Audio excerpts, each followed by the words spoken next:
You know what? People never cease to amaze me of how they get so caught up in emotion that they are willing to sacrifice themselves as well as others to have one person to fail. As most of you guys know, we had a big drop in the Dow Jones average a couple days ago, and it came up very rapidly, thank God. But people were applauding the fact that the Dow was dropping. Do you understand that if the Dow drops, America drops? And you applaud this because you're so caught up in your emotion and hatred of one person, the current POTUS of the United States, then you are worried about the American people. I had a guy tell me, he said, you know what? I don't have any money in the stock market, so it doesn't affect me. Ignorance. It will affect you. See, it trickles down. Those people that have money don't spend money. They lose money, and then it affects you. Whatever you're doing, whether you're a salesman or own a company, they're not spending money in your establishment, whether you have money in the stock market or not.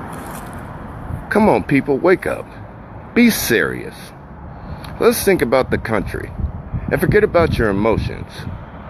When did America become so sensitive? When did America become so socialist? When did it become cool to be a communist? And when are people going to stop being deceived by these politicians? It's learned behavior, and Nancy Pelosi is the leader of this learned behavior. This woman sit back at the first State of the Union, and as the current administration celebrate the American people, she sat on her hands. When she talked about our military, she sat on her hands.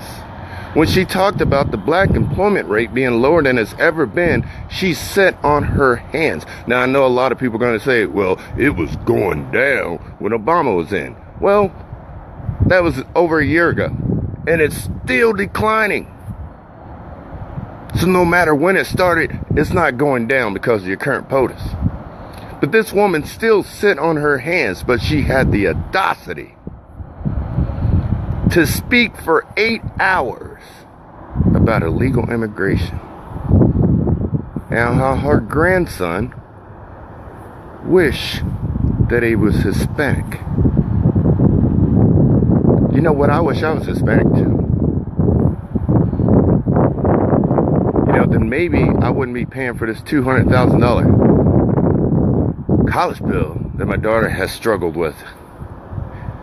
Or maybe my niece, who graduates this year, straight A's, excellent student, never been in trouble, accepted at every college she applied for, but doesn't have the money to go. And don't get me wrong, people, I'm not against immigration. I'm all for it. But you need to start off just like everybody else who immigrated here. Now that excludes African Americans, and when I say African Americans, I mean descendants of slaves, because those people, like me, my ancestors weren't immigrants. We didn't choose to come here. But I'm talking about the Irish, the Italians, the Chinese who built the railroads, and many other people who were immigrated here. They started from the bottom and worked their way up. There were no handouts. There was no college tuition. There was no welfare. They had to work for what they got. You know what? I feel sorry for the dreamers. But let me tell you something. My kids, your kids, and my niece, they got dreams too. So Nancy Pelosi, let's start thinking about the American people instead of thinking about where you're going to get your votes. Because I think you're starting to realize that black people are done with you. I'm Dion Alexander, American First.